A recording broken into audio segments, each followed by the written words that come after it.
My name is Benjamin de Beau. I work in Jeff Fried's team on the data platform, and I'll be talking a little more about reference architectures, what they are and what they can do for you. So, because it's before drinks and not after, I can start with just a little bit of theory. Then we'll take a look at what reference architectures mean when it comes to actually sizing your systems, how they can be useful, and then I'll talk you through the new scalable architecture that we're proposing with InterSystems IRIS, so the way how you can build scalable systems with our new technology. Then I have 3 sample architectures that we can talk through. They're more functional architectures, but they might give some ideas about what we're talking about and what it means. And then we'll have some time for wrapping up and some Q&A if you want. So let's get started. So first, what is a reference architecture? A reference architecture is actually something, to me, something between art and kind of detailed plans. So it should be inspiring in the sense of art, so it should be able to give you ideas of what you can achieve and might give you a warm feeling if you really feel like it. But it's not as abstract necessarily as a piece of art. It's a little more practical. So, but it's not as practical as the actual building plan. So it doesn't tell you all of the details to get going. So it's got to get a little bit of both, but it's somewhere in between. Now, a couple more points about that. So, a reference architecture is sort of a template with a functional focus.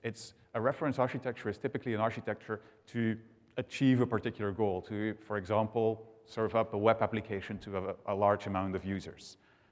So it defines the different components that will be part of your architecture, but it doesn't necessarily get into, and it points out how the data is going to flow, but it doesn't give you the CPU specifications of every little component. That's not the role of the reference architecture. That's the sizing that comes after.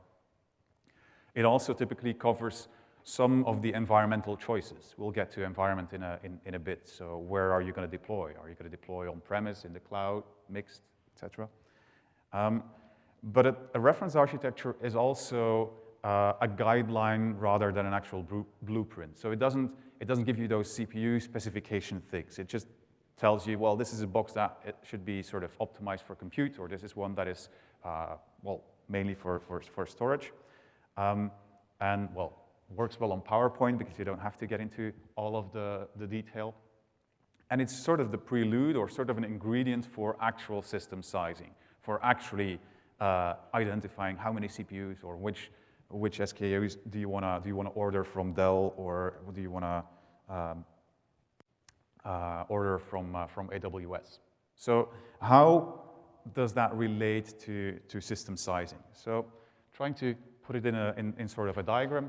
So reference architectures help for system sizing. So how, what feeds into reference architectures? The use case. As I mentioned, you can have a reference architecture for a web application. You can have reference architectures for a big data lake or an operational data store.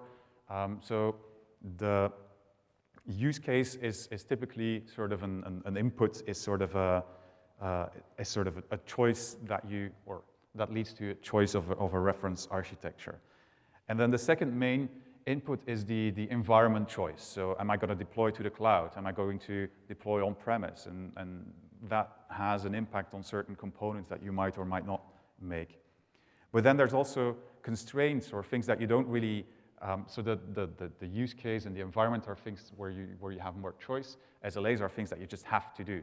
Those are constraints that will feed into the actual system sizing side. So after you've singled out which reference architecture you can start from, which template you can start from, you can start filling in the blanks based on the actual SLAs. And of course, there's also a constraint that's called budget. At least for most of us, that is a constraint. So the first part is always what is my functional architecture? What is the use case that I want to achieve, that I need to implement, that my system needs to support? Do I need to support a web application? Do I need to support other types of clients? Are there going to be many of them, or is it just one system that's just pushing through data?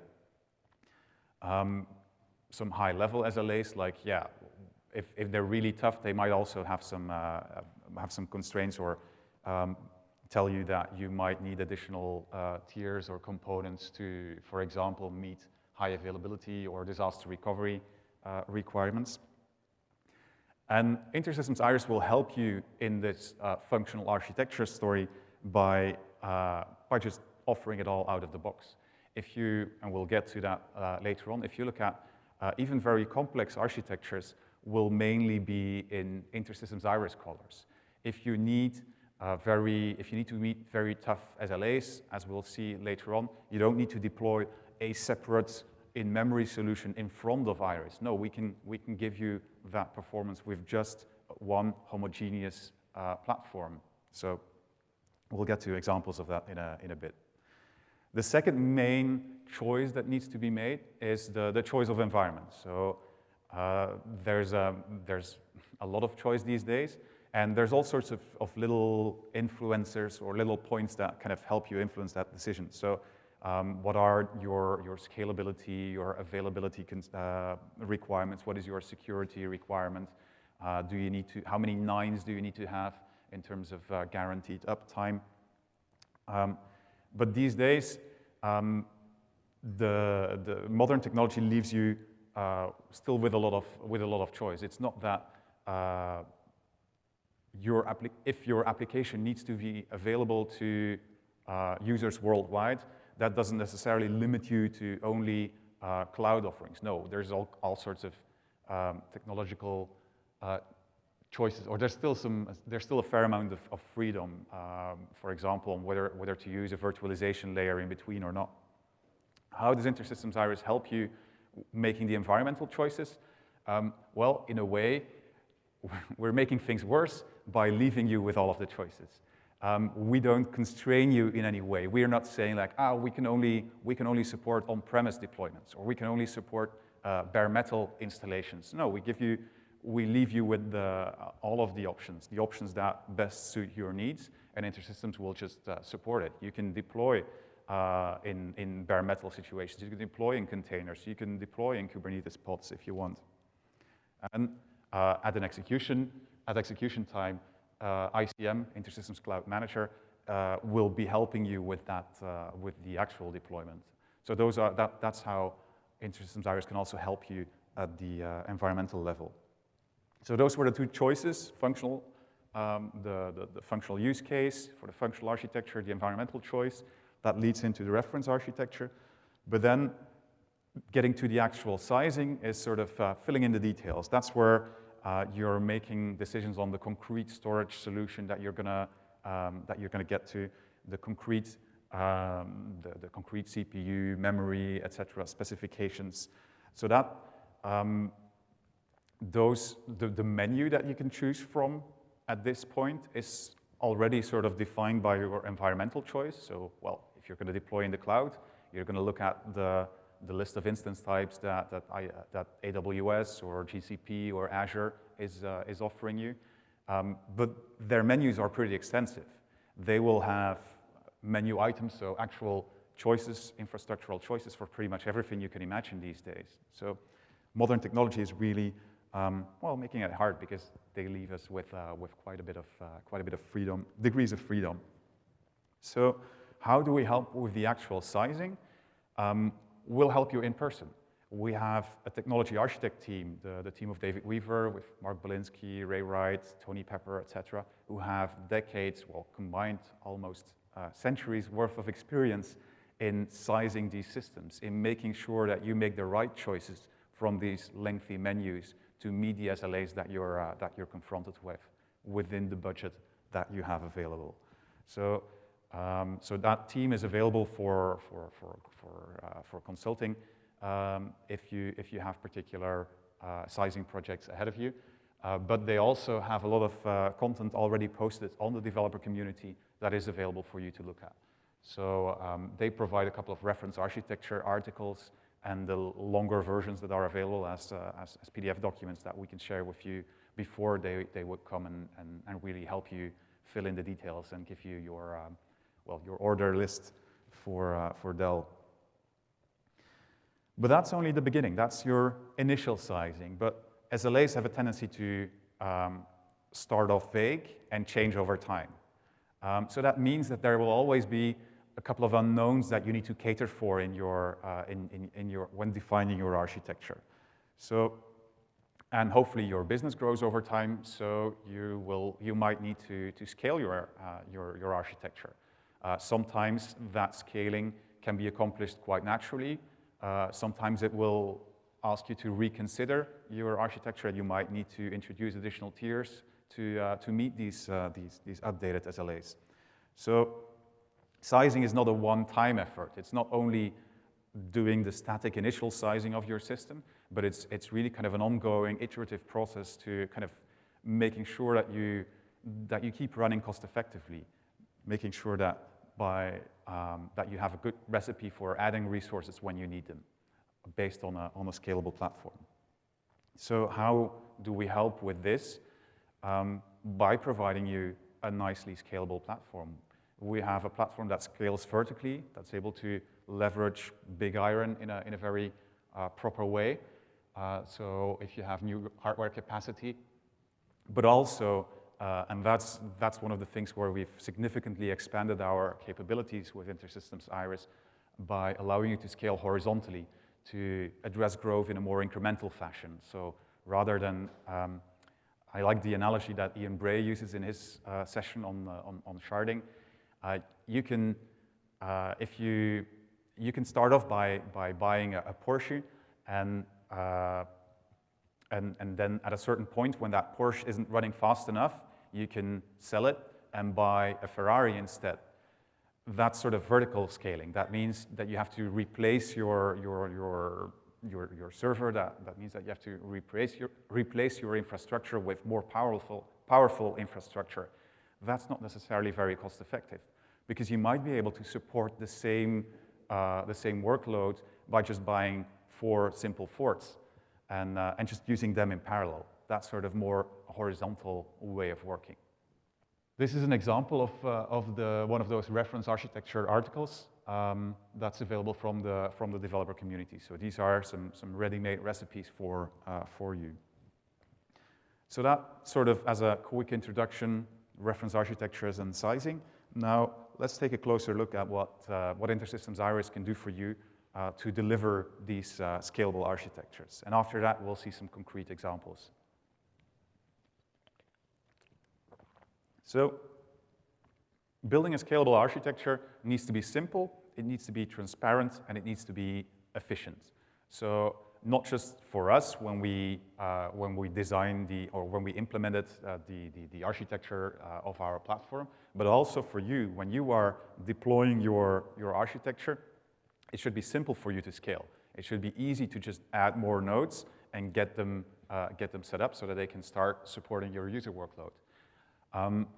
Expanding your cluster in a horizontal fashion shouldn't make your application more complex. Your application shouldn't change because you added 2 more nodes to your cluster. And it should remain efficient because you deserve it, because you're used to it from InterSystems. We want to make sure that you get you can squeeze out all of the power of your system and really get that performance. So, building a scalable cluster. Start small. We're talking about a client just connecting to a data node. I'm using the word node here because this architecture doesn't really care whether you're deploying through bare metal installations, when I would have said instance 1. It doesn't care whether you're using containers, then it would have said container 1, or whether you would use Kubernetes pods in the future or anything like that. The architecture doesn't supports all of those modes, so you still have your deployment choice however you prefer it. So we've got one node, everything's simple, the world is ready to scale, and then life happens. Your business grows and you get more users, so they generate more data. So you want to be able to store that data. Okay, you add another node, and you have a cluster of 2 nodes. It's the same node type. They're all data nodes. And sharded data, so the data gets partitioned automatically for you across the two nodes so that they both can kind of take an equal share of the work that's associated with your data. Clients can connect to either node, and they will see the data as if it would be one logical thing, because it's a single schema, it's a single code base that's just shared between these two instances for you. If you grow even further, you just add more nodes. We're still talking about a single node type. There's no difference in setting it up. You just take a new node, you initialize it as a data node, and you point it to another node that's already part of the cluster. It will go to that node, fetch the configuration information from that existing node, and configure itself, attach itself, and make itself available to support query workload and support getting in new data. To make, if you want to make sure that the nodes you add immediately get populated with a decent proportion of the data, you can rebalance data across the nodes so that you get a more or less even distribution of the data so that they get an even share of the work. Clients can still connect to any part of the cluster, and they will still see the full data set as if it were one logical union. If you connect through some of the smarter drivers that we provide to you, such as the JDBC driver or the Apache Spark connector, we will be able to leverage that architecture in a completely transparent way. And for example, if you're inserting rows, we'll be inserting them in a sort of, we'll distribute the insertion between these nodes without you having to worry about it. So that's a simple, scalable cluster. Nothing complicated here. And we're not going to make it too much more complicated, but one of your functional requirements might be that you have very strict uptime requirements. You might want to introduce some high availability. For that, InterSystems has proven technology called mirroring that allow you to deploy an additional data node that's sort of the hot standby, the failover copy of your of another data node. And now we're still talking about the same simple scalable architecture, but now we're talking about pairs of nodes rather than individual nodes. So if you want to expand, you just add another pair of nodes, and your system grows and is able to support additional workload. For clients, nothing changes. They can connect to any node in the cluster they would like, and if something goes wrong with that machine, connections will automatically fail over to the corresponding mirror partner. So that's the reliable version of the even more highly reliable version of our platform. Sometimes you might be faced with very tough SLAs. You might have, for example, you might have very large user groups that have conflicting requirements. For example, one might be ingesting new data, sensor data coming in, and then you have analysts kind of analyzing the historical data set, and they have conflicting requirements when it comes to caching. So at that point, it might make sense to add more caching by introducing a second node type. So thus far, we've only talked about data nodes. Now, we're describing a second node type that we call compute nodes, and that implement the caching layer. So people who are familiar with application servers, that's this model. So you just add compute nodes sitting in front of your data nodes, and they can take query workloads. They have cache that's ready to support those queries, and we will make sure that your client requests that actually insert data, that those requests are forwarded or cascaded correspondingly to the data node for persistence. So what's interesting here is that this is still a 100% homogeneous architecture.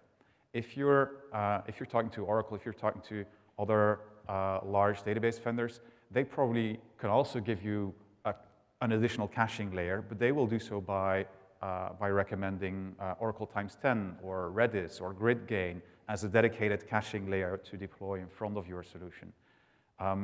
That introduces heterogeneity, that introduces cost for, well, licensing, training, configuration, whereas with InterSystems IRIS, it's still the same platform.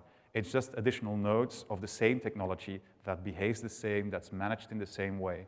So that's a much lower TCO.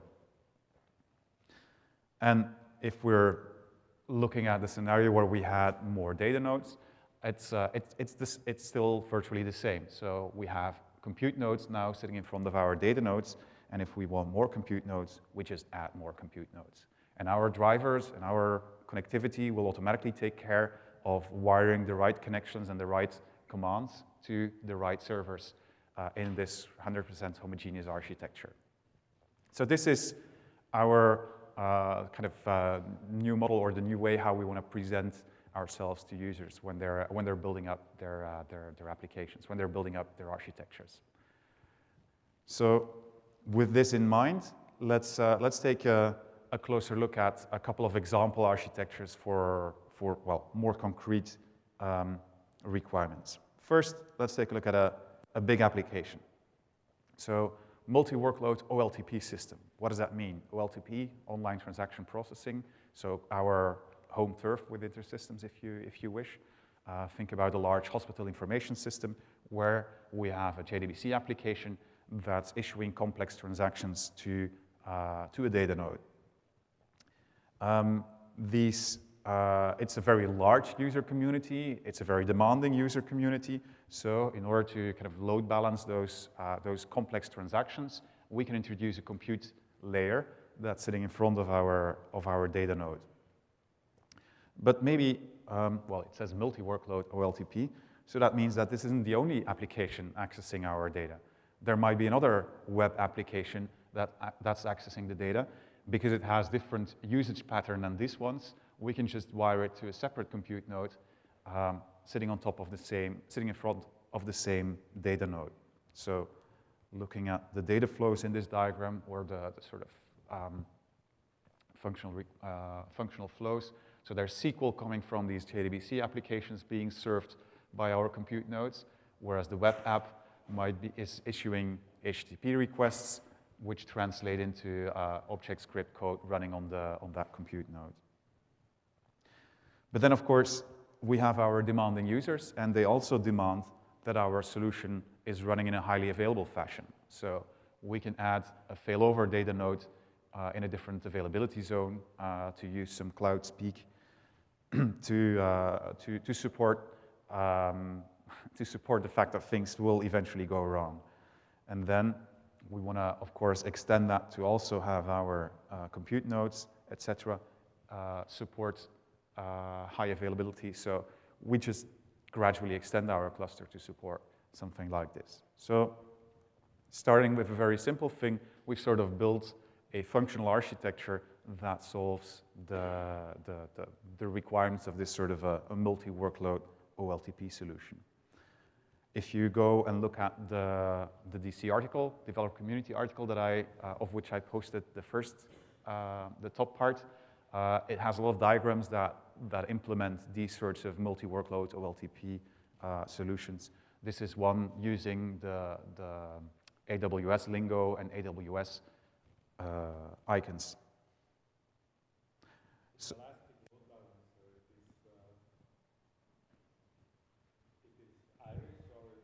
no, that's an AWS component. Yep. Yeah. Okay, you got me. Not 100% homogeneous architecture. So this is third-party software. If you deploy on-premise, you could be looking at an F5 or something along those lines. That's specific hardware in many cases. But this is indeed, it's good to call out because the particularities of those load balancers are specific per cloud. So those are things where the actual menu item that you can choose will differ depending on the environment you're deploying to. Maybe also worth pointing out that ICM can abstract that for you and can make sure that the load balancer gets provisioned along with your environment. Second example, a big data concept. So let's take a look at a hot data lake, or call it an operational data store if you wish. So this is a different scenario. In this scenario, we're looking at a large data set that grows frequently. That, for example, is used for financial reporting or regulatory reporting. So you have queries spanning this very large data set, so it makes sense to deploy this in our horizontally scalable fashion in order for us to allow scaling out. Maybe they require very low latencies. Think about the private wealth management example that Carlos described yesterday when he was talking about InterSystems IRIS. So it might warrant adding an additional layer with caching so that when we get all of our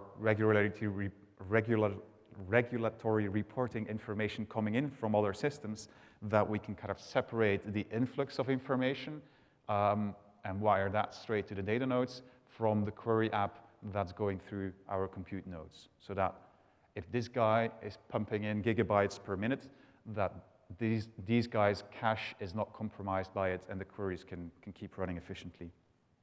So talking about what's happening, how is data flowing. So you've got inserts going into the data nodes and selects going into the compute nodes.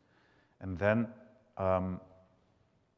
again, the business grows, so we can just keep expanding this system in a nicely, smoothly scalable fashion.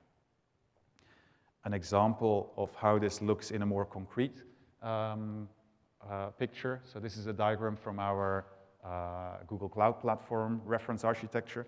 So here's an example of a sharded architecture where we have GCP nodes in the compute role and in the data role here with some suggested some suggested infrastructure choices. It's interesting that I see that you have it in auto-scalable. The compute node. Where does it say auto-scale? Oh. There, yeah. Okay. I must admit I didn't notice that in Mark's diagram. So we don't have particular auto-scale functionality. It's not like a switch that you can pull up because it obviously has a lot of impact on the rest of your environment. But with the new APIs for configuring these data nodes and compute nodes, we make it a hell of a lot easier to hook this up to things like the auto-scale facilities of GCP and AWS. So you are not really using auto-scaling in case of your workload is growing, but you are using it for provisioning. We are doing the initial provisioning, but we don't have like a monitoring thing that keeps checking whether the workload is. That would be something that we might want to be looking at in future iterations. So come back next year, and it might be there. You had another question? I want to make sure I understand. I thought that in the data node layer there would be isn't there a master data server and then the shard data server? Some people might still be familiar with the data master, data shard, application master, query shard, etc. So that kind of those are terms that that refer to the fundamental roles, the fundamental pieces of engineering that we developed when we set about implementing sharding. Yesterday, I gave another talk about our roadmap for sharding, in which I went into more detail about it. But in general, the summary is that with our 18.1 release of InterSystems IRIS, we focused on a couple of specific scenarios, such as the private wealth management one that Carlos described. So we focused very much on the engineering behind sharding and the engineering behind having a horizontally scalable architecture. And we wanted to make sure that we meet those tough SLAs that those customers like them had. With the experience we've had, so we now have in the years since we've released, we've had a lot more proof points that we can meet those performance requirements, and we also know that those fundamental pieces of engineering they work. What we're now offering with this scalable architecture is actually a nicer way of configuring that, so that you don't have to worry about those low-level roles and where you need to deploy them. This is a much nicer way of configuring your system. So you can they're still underneath there because they've been validated. They work properly, but you don't have to worry, and we'll automate a lot more of the configuration tasks that were associated with the original architecture. So, and then the last thing is I just wanted to also bring up a composite solution, because the previous two examples were sort of simple, let's say singular databases that had only, let's say, a single schema.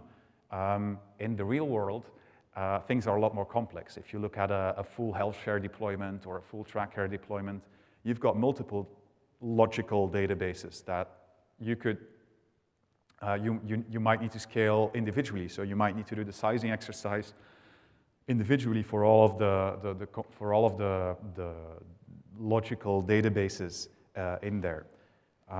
Thanks to the ease of virtualization technologies, etc., you can do that in a very fine-grained fashion, and you could just actually model the communication between those different components as just different additional client workloads for your system. So let's take a look at what that means. So this is a sort of a draft architecture that I got from Simon, which is how the track care deployment in New South Wales in Australia is going to look like.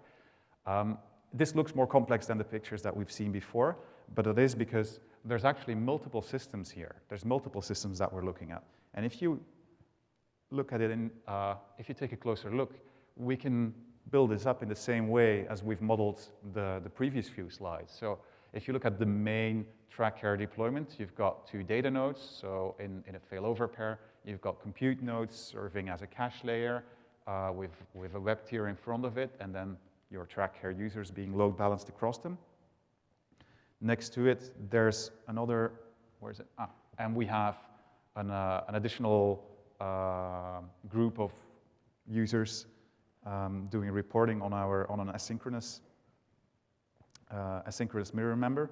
And then we have an additional group of users, so distinct from this one, that's accessing a different system, the personal community solution. So that's a separate solution from the other one, so we can size that independently. Here, they're okay with just having a couple of web servers. They don't need the caching tier.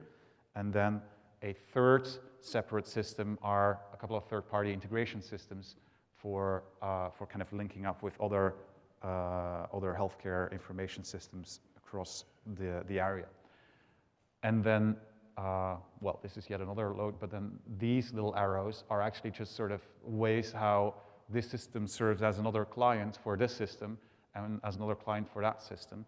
So you can use the same kind of scaling and sizing recipes for the individual pieces to kind of build really big, complex architectures as well. I do admit that I'm simplifying the art that is exercised by our wizards like Mark Bolinsky and Ray and all the others, but essentially it isn't.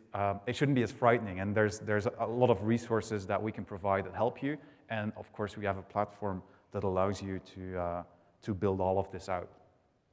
So as sort of a summary wrapping up this presentation, if you're building an architecture, you can start simple. You can start with a single data node, and you can just add to it as your SLAs evolve. We're not requiring you to drastically change your application code or drastically reorganize how your users access the application, because we can deal with it in our homogeneous architecture, and at the same time remain efficient, I keep offering you highly performant implementations. A couple other sessions in the scalability and SQL area worth calling out. So some of these are already in the past, but that's intentional. That's because all of these are recorded and will be posted on learning.intersystems.com shortly. So probably as soon as next week, you'll be able to start seeing those pop up online. If you have other questions, if you have other ideas, or that you want to pitch against our group or against one another, come see us at the Tech Exchange or check out our other online resources. Any questions about this? Yes. The new licensing, core licensing specifically for IRIS, is it with some of the cores across the data and the compute node? Yep. How does that play? So the idea of the core license is that all cores in the system need to be licensed. So indeed, both the compute nodes and the data nodes. All tiers. Sorry? Compute nodes and data nodes. Yes. Yeah, the web tier doesn't matter. Okay, thank you. Off to the sports bar.